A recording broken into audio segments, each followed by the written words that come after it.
Cannabis Common Sense, the show that tells the truth about marijuana and the politics behind its prohibition.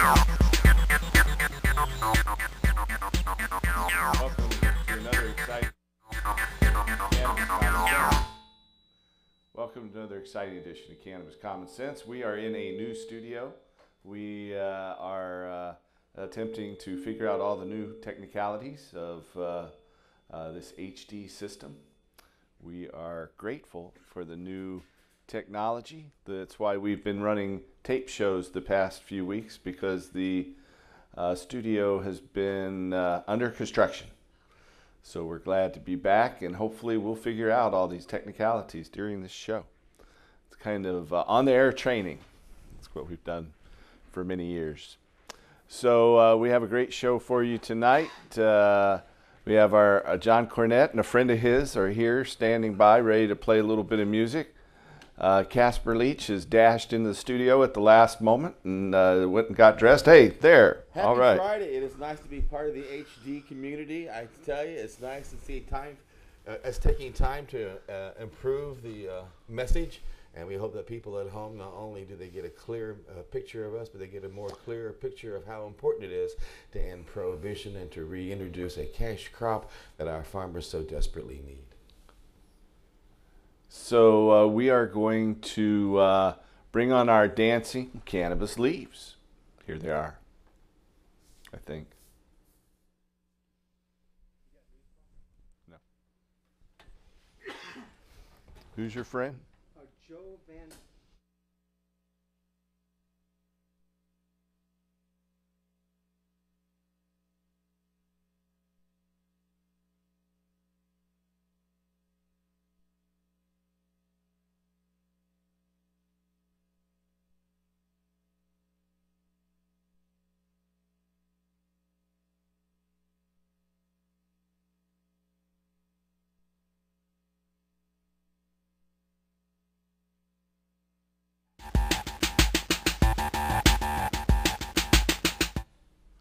Okay, here is John Cornett and Joe Van Wetchel. This is a remake or a redo of a song I've done on this show before. It's called Working Class Hero. As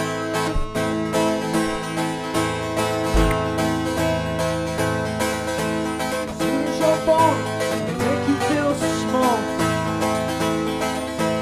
Give you no time instead of it all.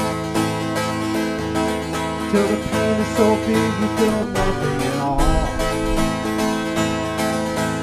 Working class hero is something to be. Working class hero is something to be. They hurt you at home and make you at school. They turn you clever and it's time to do. You're so freaking crazy. Follow the rules. Working class hero is something to be. Working class hero is something to be. You're tortured as kids for 20 odd years. They expect you to pick up the rear. Very function is so full of fear. Working class hero is something to be. Working class hero is something to be. Keep you doped on religion, sex and TV. They think you're so clever and classless and free. You're still freaking peasants as far as I can see. Working class hero is something to be. Working class hero is something to be. Keep you doped on religion, sex and TV. You think you're so clever and classless and free. But you're still freaking peasants as far as I can see. A working class hero is something to be. Working class hero something to be. There's room at the top, they're telling you still. As long as you learn how to smile as you kill. If you want to be like those folks on the hill. A working class hero is something to be. A working class hero is something to be. If you want to be a hero, just follow you. If you want to be a hero, just follow you.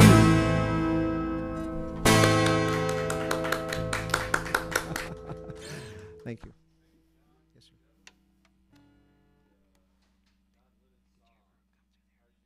sir. Excellent. Welcome. How's Well, things going with the initiative? We are very, very busy. We just got the endorsement of the National Association for the Advancement of Colored People, the oldest and most respected and esteemed of the civil rights organizations, the NAACP. We've also been endorsed by, most notably, the United Food and Commercial Workers Union, Local 555, and our heartfelt thanks go out to them for helping us so much on this campaign. They're helping us with the Democratic Party infrastructure, a number of politicians, and helping us in many, many ways. So we'd like to give a big thanks to the United Food and Commercial Workers, Local 555, and their international union.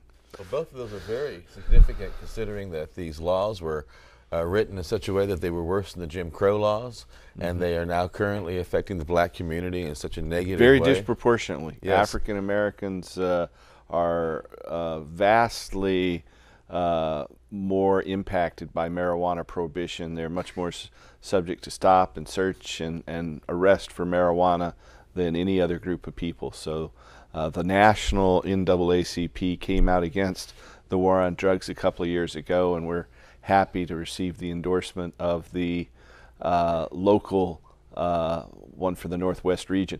If you're out there and you have a question or comment for us tonight, you can call us live here on the air and ask questions at 503-288-4442. That's 503-288-4442. We'll be taking your phone calls right up to the top of the hour. We have some film clips and a lot of different things going on. We've had a lot of interesting things in the news, too. I know that there's been a big change in Michigan. The local constituencies cannot reverse the laws. The local municipalities and counties can't stop people from growing their own medicine who have a medical marijuana permit in Michigan. I was just in Michigan this morning. We have offices in the great state of Michigan, so I had popped over there for a few days and looked over a new office we have in Detroit. So things are going for the better there, but medical marijuana is under attack, especially in the state of California, where the federal government has cracked down and prosecuted a number of people.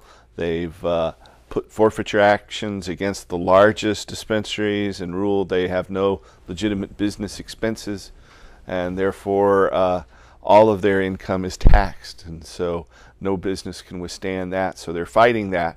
But at the same time, we're fighting back. We have Oregon's ballot measure 80 up for a vote. Things are looking very good there. There's also a vote going on in Colorado on Amendment 64, and another bill up in Washington that's on the ballot up there that would allow adults to possess up to an ounce. That's I-502. So I believe if one or all of these initiatives pass this November, it will be much akin to the falling of the Berlin Wall or the toppling of Lenin's statue in Red Square, signaling the end of an era and the end of an evil empire that has prohibited the plant that produces more fuel, more food, more fiber, and more medicine than any other plant on this planet. And that's why we've worked hard to put ballot measure 80 up for a vote. So we urge all of our viewers to register. Get all your friends to register. We need to register. We've just got less than 90 days before this vote is taken. So the ballots will get mailed out October 19th. So you need to register no later than October 16th. So we want to make sure everyone watching registers to vote and gets the vote out. That's going to be a key and crucial part of our campaign, is registering our voters and making sure they put a stamp on that or carry it into their county elections office. Haven't they, the DEA and the IRS, been going into many of the dispensaries in Colorado as well, not just in California, but... Not in Colorado, but in Montana they have. They've left the ones in Colorado alone. They're strictly regulated by the state there, and I think that gives them some protection from the federal government. So the federal government has not attacked the ones in Colorado. We have a call, though. Welcome to the show, caller. Hello. Hello. Hi, how's it going? Pretty well. How are you? I was calling in tonight because I'm hearing a lot of stuff about the stuff going on in California with them cracking down, you know, and the government getting involved. And I'm just wondering what we're looking at here in Oregon, the chances of that happening up here. Well, you know, in California, municipalities have allowed dispensaries, but it's not regulated by the state, and therefore that's opened them up to being attacked. And that could happen here in Oregon, because here in Oregon the dispensaries aren't regulated at all. They actually operate outside of even Oregon state law. So the federal government came and arrested several growers who were clearly violating the law and selling marijuana illegally on the black market. So they attacked some of the worst players. And then over in Washington County, they went after a dispensary that had had a really bad name. That's what I think. They called themselves the Wake and Bake Lounge. That does not sound like a medical marijuana dispensary. And therefore, so far they've been going after the worst among them, but none of the dispensaries can feel safe as long as the federal government can, unless they're operating with the strict provision of the state government, like they do in Colorado. And so when they went after the ones in Montana, they also were not regulated by the state. And so the state of Colorado has gone in and regulated those. And that's what our initiative, Ballot Measure 80, would do. It would regulate the legal sale of marijuana. We actually designed our initiative to be upheld in what I've always viewed as the inevitable federal court challenge it will face after passage. So the situation in California is dire, but they're fighting it, and we have opportunity for a big strike back by passing these laws, especially our Ballot Measure 80 here in Oregon. If you have a question or comment for us tonight, give us a call at 503-288-4442. That's 503-288-4442. I ran into a couple of people in Michigan who watch our show on the internet. Excellent, excellent. I think the white balance needs to be toned down on that camera. This one looks okay. We have another caller. Welcome to the show, caller. Oh, hello? Hello. Hey, Paul, it's Roy. Hey, Roy. Hey, I just wanted to tell you I think you did a great job on KXL Radio, and I think you should give yourself a pat on the back for everything that's been going on with the campaign. Well, thank you, Roy. Roy is our communications director, so he's been working hard for Ballot Measure 80. I just did an interview on local conservative talk radio just a few minutes ago before this show on KXL. I'm glad you thought it went okay. If you could remind viewers, we're looking for moms across Oregon, seniors across Oregon to get involved with the campaign. So we're looking for moms across Oregon and seniors across Oregon to get involved in the campaign. You can call us at 503-235-4606. If you'd like to get involved in the campaign, call us at 503-235-4606. We're in dire need of donations, so if you can help us fund the campaign, then please go to our website. That's octa2012.org and make a contribution. Here in Oregon, there is a state tax credit of up to $50 a person, or $100 for married couples filing jointly. so that you actually get that back when you file your Oregon state income tax forms next year. So if you can help us financially, now's a crucial time. We're behind the 8 ball in a few ways. We're trying to raise larger funds. We're doing polling, but we need your help to make certain that we put this thing out there in the way it should be. So if you can help us, then please go to our website at octa2012.org. We have used cannabistaxact.org, as you can see it there on your screen. Right now, I think that's just going to redirect to octa2012.org. So there. And if you have a question for us tonight, call us at 503-288-4442. And so right here we have a container from the United States federal government. You know, the United States federal government provides legal marijuana to a number of patients, including Oregon's own Elvie Masica for glaucoma. This is a container for Irv Rosenfeld, a stockbroker in Florida, and they send 300 joints in this tin. For each patient per month, they provide 6 pounds of marijuana for each of the federal marijuana patients. Another thing the federal government's done is they have patented a number of cannabinoids, including CBD and THC, for anti-cancer use and for pain relief. And so the federal government, with one hand, says that marijuana has no medicinal utility. On the other hand, they're sending out these containers to a number of medical marijuana patients, and they are patenting. The Health and Human Services Division has about 40 patents on individual compounds in cannabis. So they say it has no medical utility, but they go and patent it so they can try to stop other. That just seems wrong. So we're trying to change that. We certainly use your help. So go to the website, come by our office, or and get involved in Measure 80. Most importantly, register and vote, and make sure all your friends are registered to vote. I'm thinking maybe the next month when Irv goes to get his tin, maybe he should have it sent to the White House and he can go there and do a tour and pick it up. And then Obama will have a chance to see something like that so he can quit saying that there's no medical value. I don't know if they'll let him in there, but you never know. You never know. So if you have a question for us tonight, call us at 503-288-4448.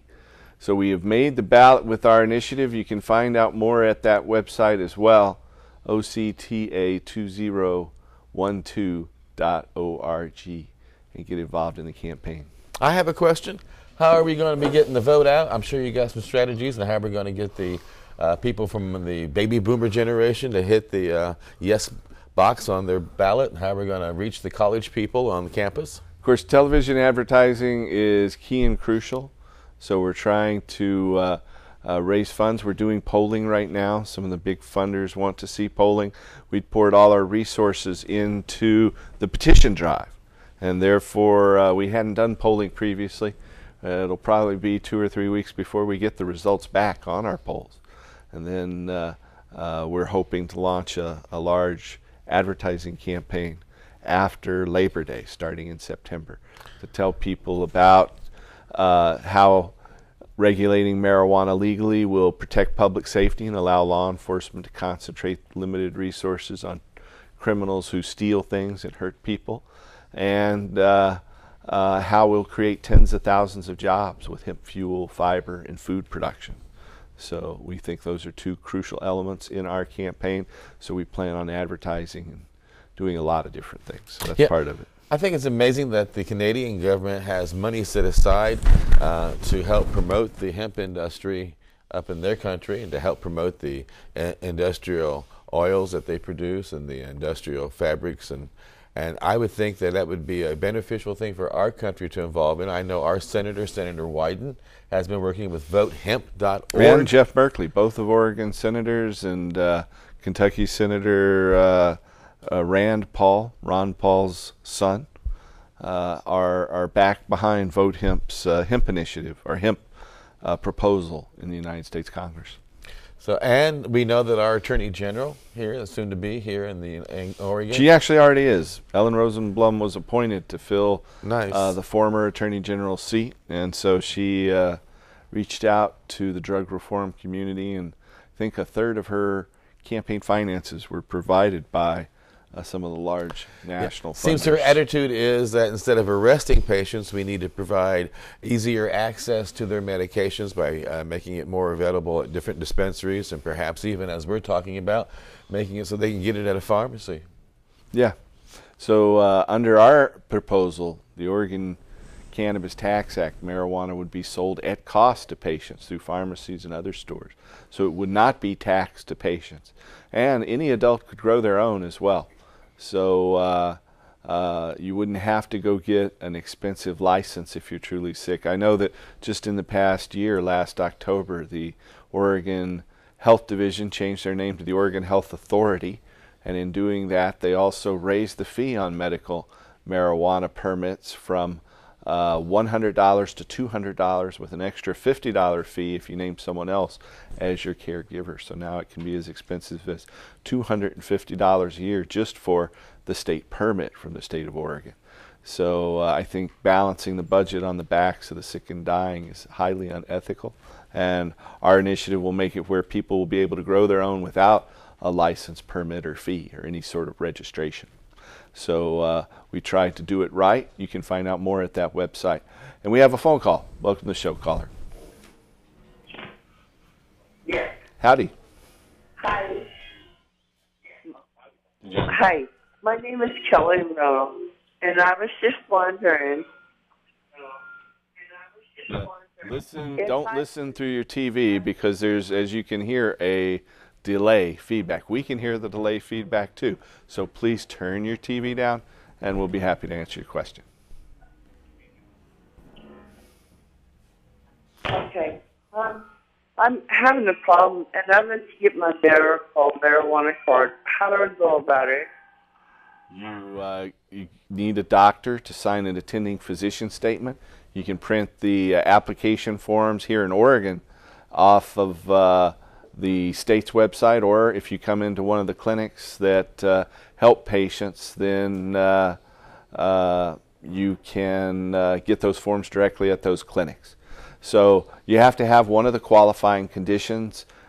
Chronic pain is the one that, chronic and severe pain is the one that's the most widely recommended for. About 60% of the patients who receive medical marijuana have chronic severe pain. Spasms and seizures are also included. Cancer and AIDS, nausea, and the inability to eat are all qualifying conditions. So one good way is we have a series of clinics all across the country, and we have doctors who are waiting and willing to help you.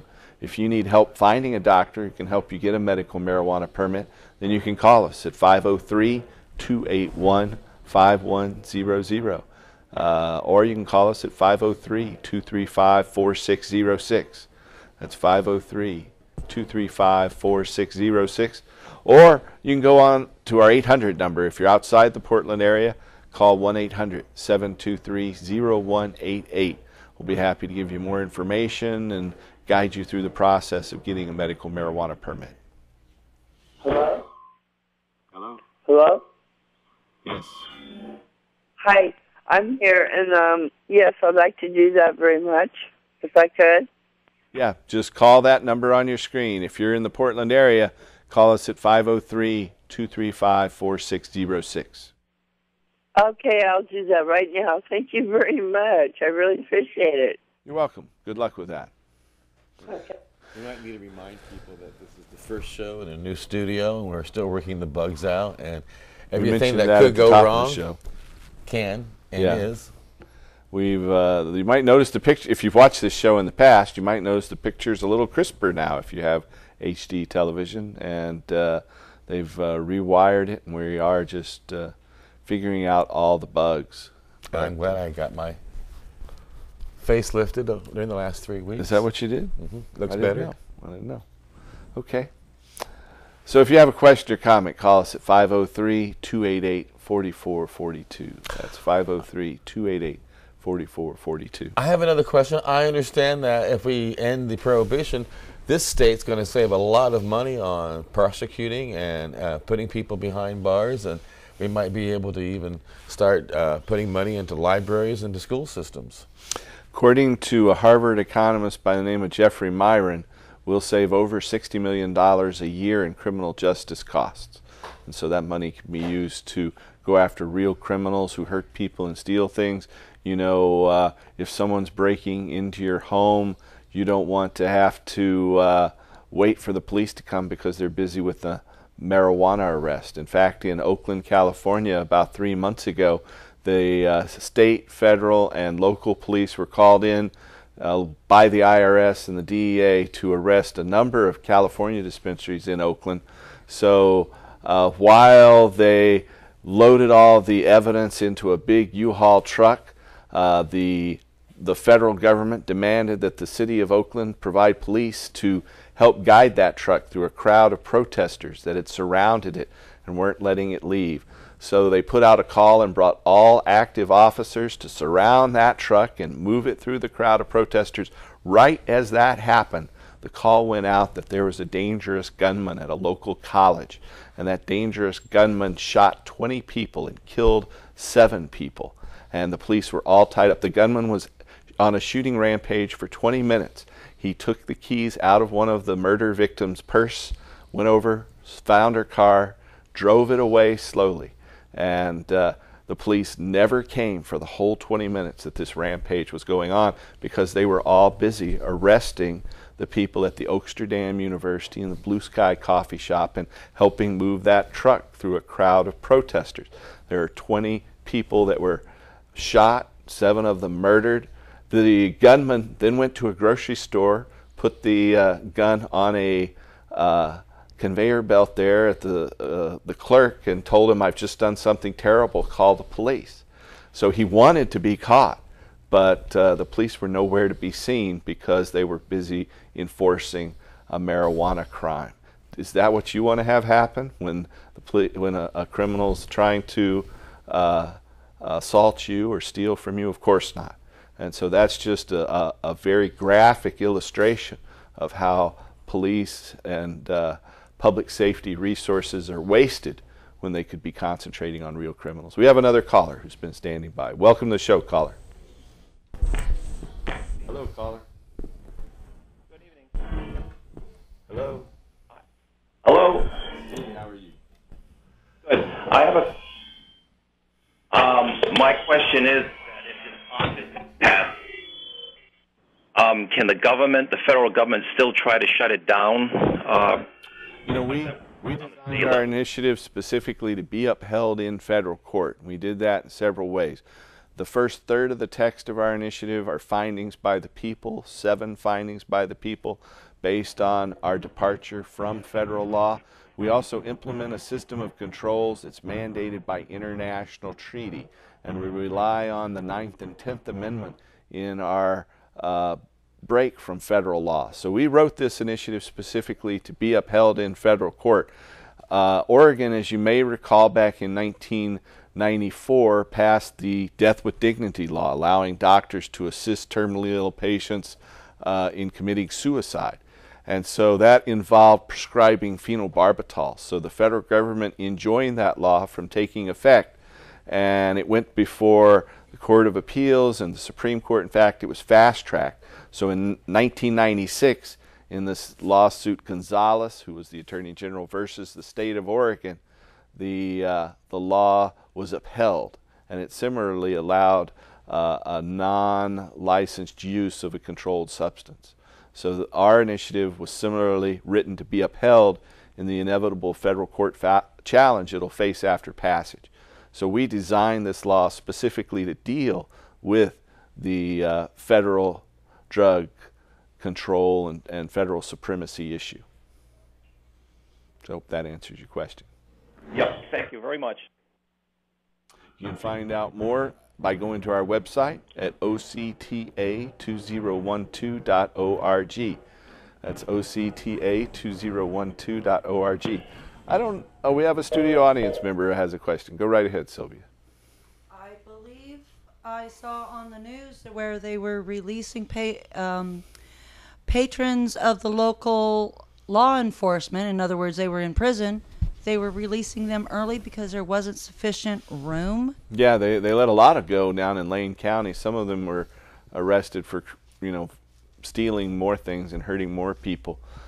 This will allow our initiative to regulate the sale of marijuana to adults will allow law enforcement to concentrate those limited resources on the truly dangerous and not waste them on peaceful marijuana users like myself. So, and along the same lines, I think I saw in the news these past couple of weeks where several major cities in California as well as across the nation have begun the process of filing bankruptcy and defaulting on their bills because they're under siege financially. And there's a lot of municipalities that need to do that, throughout the United States. San Bernardino has done it. A number of other California municipalities have already gone there. I know the Orange County filed bankruptcy a few years ago and have emerged from it now, and they're doing quite well. And yeah, if this was an industrial product, then they wouldn't be filing bankruptcy. They would be staying open and paying their bills and creating libraries.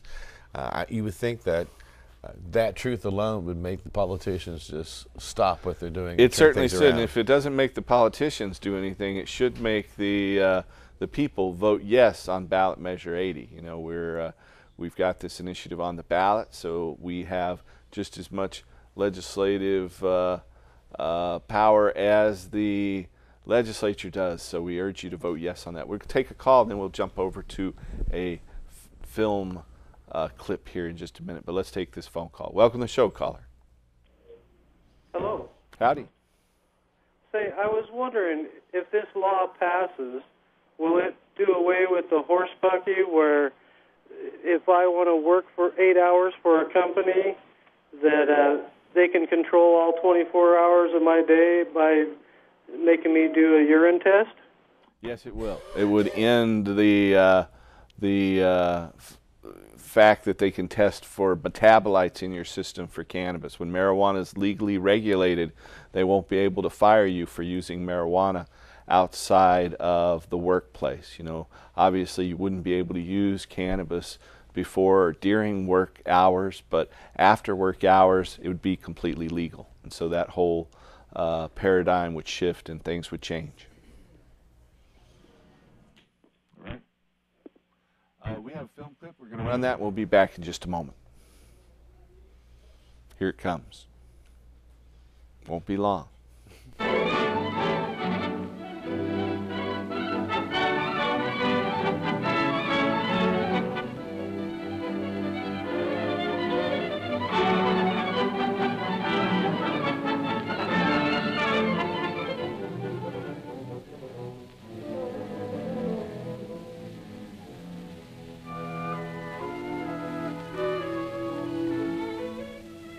Long ago, when these ancient Grecian temples were new, hemp was already old in the service of mankind. For thousands of years even then, this plant had been grown for cordage and coarse cloth in China and elsewhere in the East. For centuries prior to about 1850, all the ships that sailed the western seas were rigged with hempen rope and sails. For the sailor, no less than the hangman, hemp was indispensable.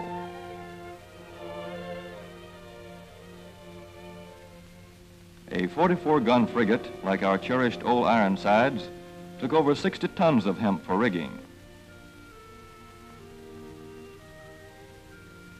including an anchor cable 25 inches in circumference.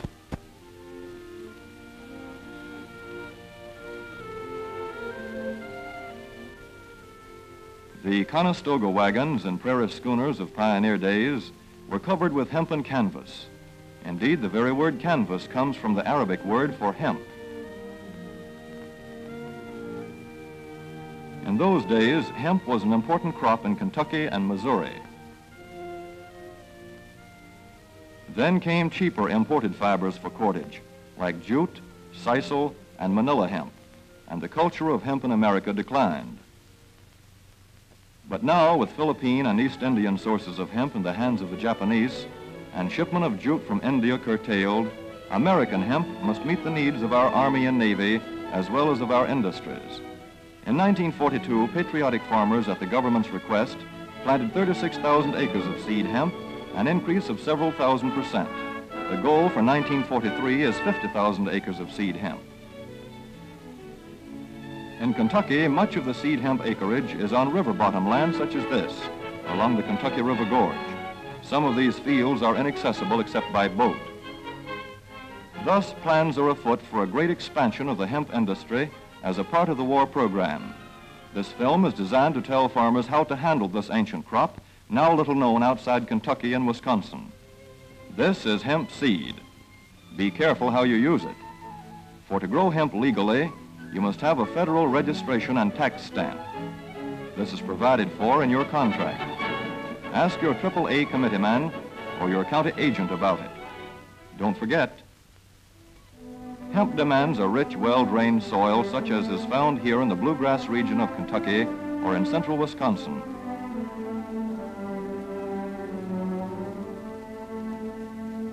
It must be loose and rich in organic matter. Poor soils won't do. Soil that will grow good corn will usually grow hemp. Hemp is not hard on the soil. In Kentucky, it has been grown for several years on the same ground, though this practice is not recommended.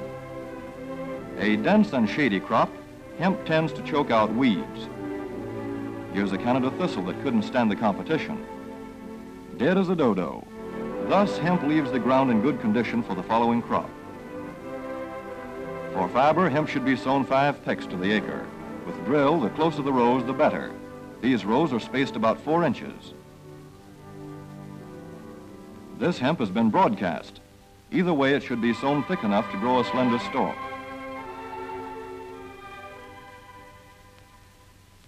Here's an ideal stand.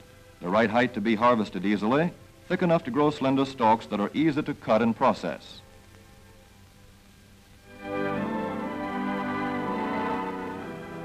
Stalks like these here on the left, they yield the most fiber and the best.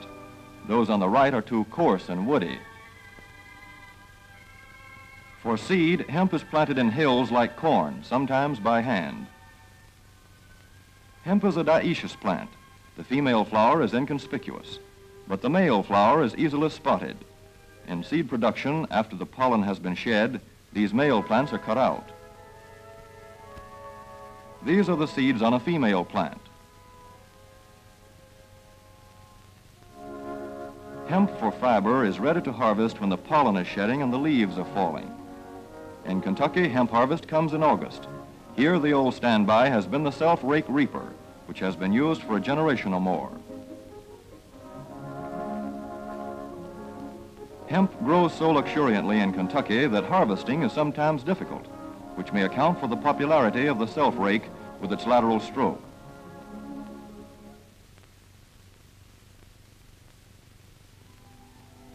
A modified rice binder has been used to some extent. This machine works well in average hemp.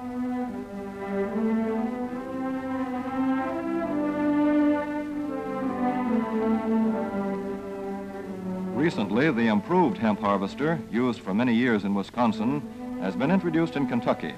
This machine spreads the hemp in a continuous swath. It is a far cry from this fast and efficient modern harvester to the Armstrong model of yore. But here's one kind of harvester, at least, that doesn't stall in the heaviest hemp. In Kentucky, hand cutting is practiced in opening fields for the machines.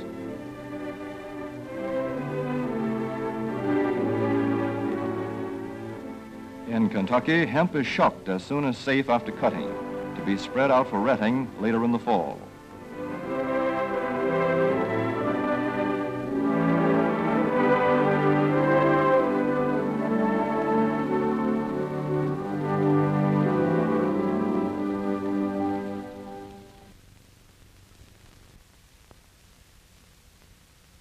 In Wisconsin, hemp is harvested in September. Here, the hemp harvester with automatic spreader is standard equipment. Note how smoothly the rotating apron lays the swath preparatory to retting. Here it is a common and essential practice to leave headlands around hemp fields. These strips may be planted to other crops, preferably small grain. Thus, the harvester has room to make its first round without preparatory hand cutting. Here the machine is running over corn stubble. When the cutter bar is much shorter than the hemp is tall, overlapping occurs. Not so good for retting. The standard cut is 8 to 9 feet. The length of time hemp is left on the ground to ret depends on the weather. The swaths must be turned to get a uniform ret.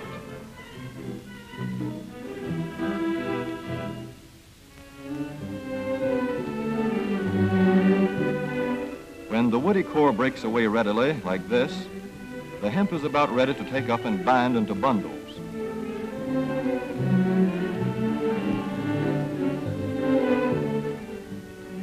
Well-retted hemp is light to dark gray. The fiber tends to pull away from the stalk. The presence of stalks in the bowstring stage indicates that retting is well underway.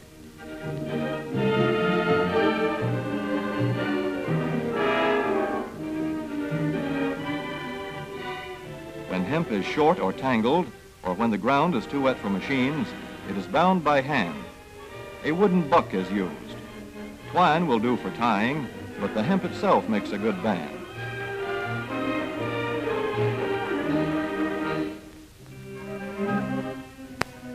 When conditions are favorable, the pickup binder is commonly used. The swath should lie smooth and even with stalks parallel. The picker won't work well in tangled hemp.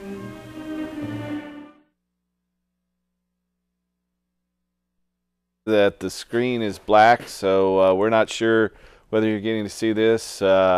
We have new technology here in our studio, so maybe by next week we'll have everything down. Well, actually, we will have a tape show again next week for certain. We're going to be up at the Seattle Hemp Fest.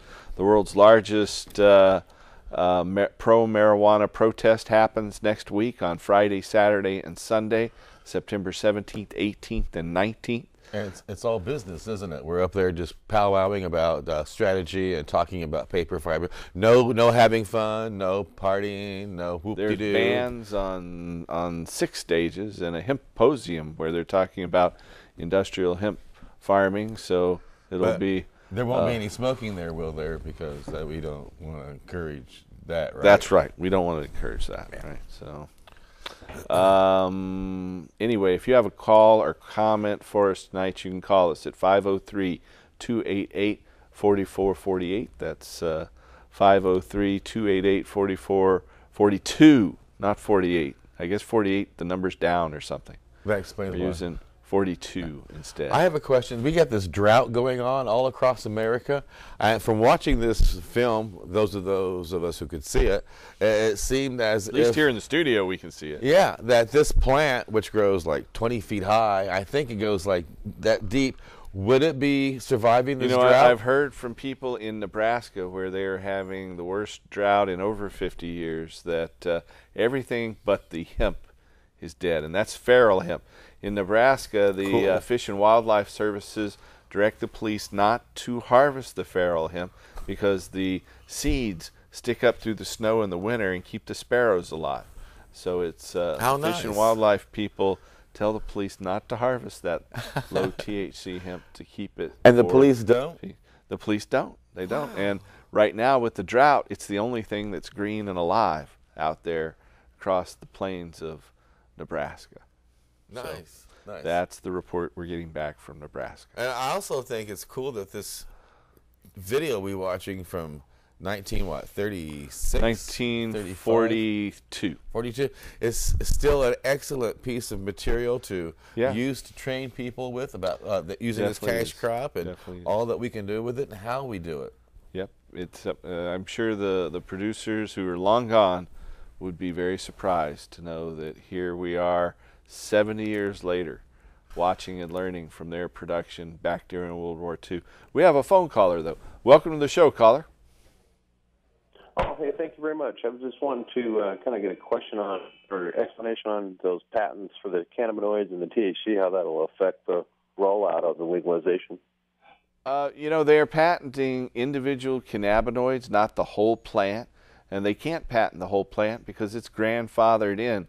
All the drugs that were in the pharmacopoeia before 1930 cannot be patented. And so what they're going through is saying, okay, THC is patented, CBD is patented, CBN is patented, but they can't patent the entire plant because it's been used for medicine for over 10,000 years. And so, you know, a lot of scientists now are discovering that all of the cannabinoids act synergistically along with the aromatic hydrocarbons in cannabis called terpenes. Terpenes are common to several different plants. So you can find limonene or in lemons, and you can find myrcene in hops.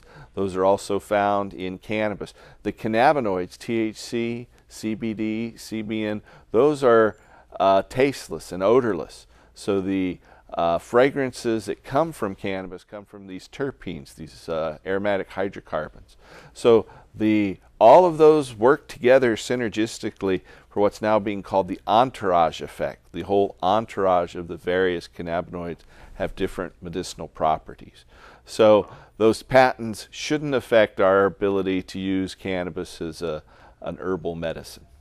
Well, excellent, because we've been making the hemp oil, and the results of my wife's MS and my brother-in-law's Crohn's has been dramatic, and it's been amazing on what's been happening with this. And I was telling your folks down there on the Sandy location about it, and you know, it takes a lot of commitment to throw a pound of flour, marijuana at the production of it, but it results in it. So when I didn't know that they had the patents on the cannabinoids and what you're talking about, but as long as the patient can still get access to the medicine no matter what, at the end of the day, the results so far with us have been amazing with that Rick Simpson hemp oil, basically. Patients, I know one of them that I'm a caregiver for is watching now. I know that he was completely locked up with this dystonic movement, inability to move, and as soon as he had his cannabis, you couldn't even tell he has MS. I know a patient in Michigan who actually went blind from their MS, and using cannabis, their sight was restored.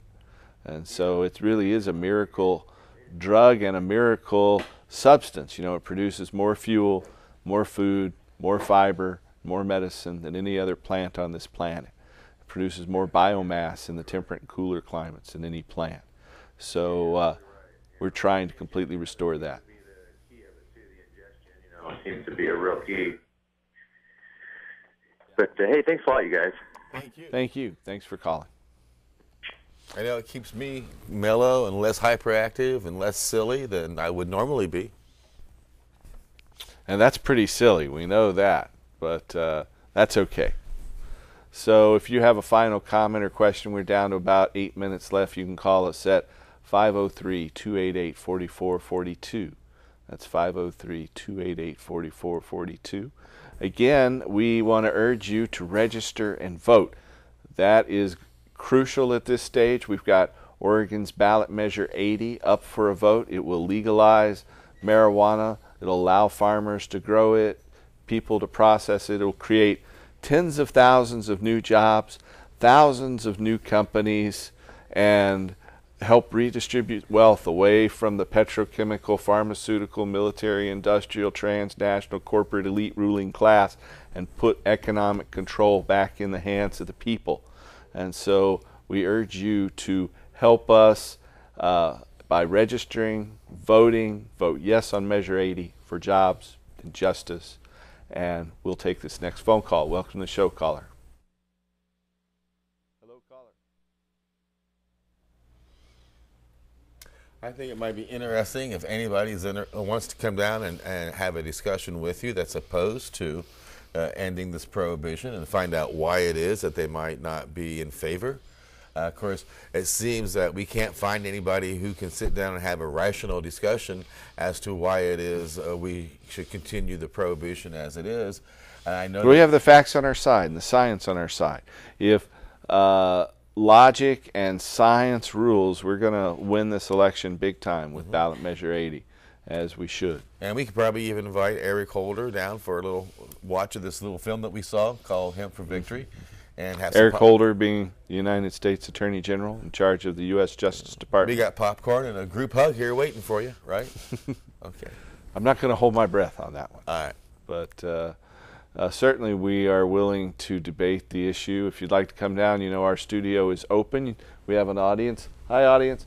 You can come down any Friday night, not next Friday night, the 17th, but any Friday night after that. We have a caller, though. Let's see if we can get that call here. Welcome to the show, caller. Nope, we couldn't get that call here. We're going to try it again. Hello, caller. Hello, caller. Well, you know, again, we are in our studio has been rewired, so there's a lot of bugs we're working out here. We're all volunteers. None of us are getting paid to do this.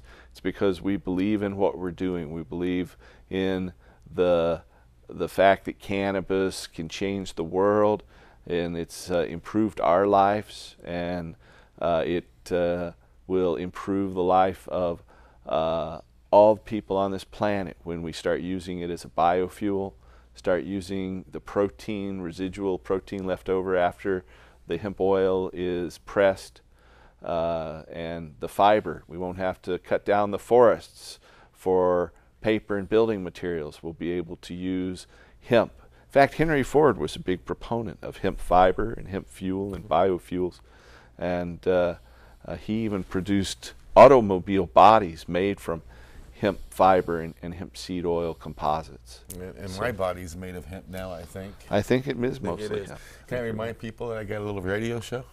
Go right ahead. I got a little radio show called Time for Hemp on AmericanFreedomRadio.com, Monday through Friday, 10 to 11 a.m. Pacific Standard Time. And I'd like to have you, if you get a chance, tune in and tell your friends that it really is Time for Hemp. If you go to iTunes, type in Time for Hemp, you'll find all 4 of our podcasts. All of our MP3s are free to download and share with your friends. And remember, the next time you hear me, you'll know that it's Time for Hemp. I kind of got that down pat. You do. I can tell that. Well, we're out of time, and so we're going to jump over with more music from John and Joe. They'll be taking us out here in just a moment, but I want to urge you to help us register to vote. Go to our website, donate, and remember, vote yes on Measure 80 for jobs and justice. Thanks for watching. Tune in next week and help us restore hemp. Yeah, Paul, when is the hemp stalk? It's September 8th and 9th. September 8th and 9th. Saturday and Sunday, September 8th and 9th, down at Kelly Point Park. And I'll be there. That's my birthday. All right. Well, what a good way to celebrate. We'll see you folks out there.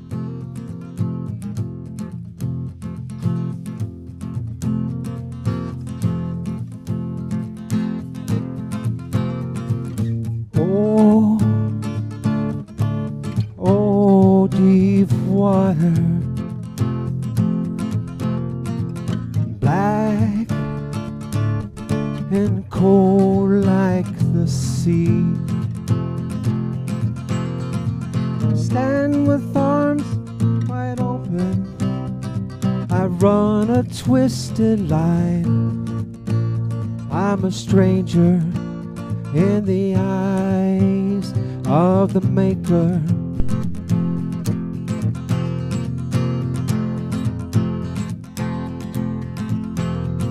I could not see for the fog in my eyes.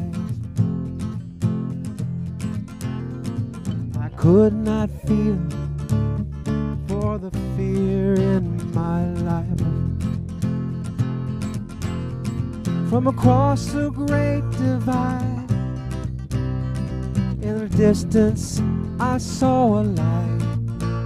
John Baptiste walking to me with the Maker.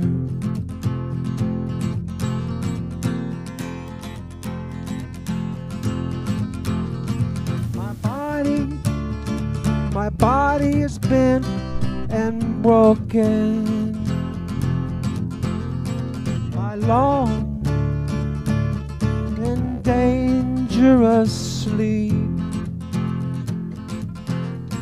I can work the fields of Abraham and turn my head away. not a stranger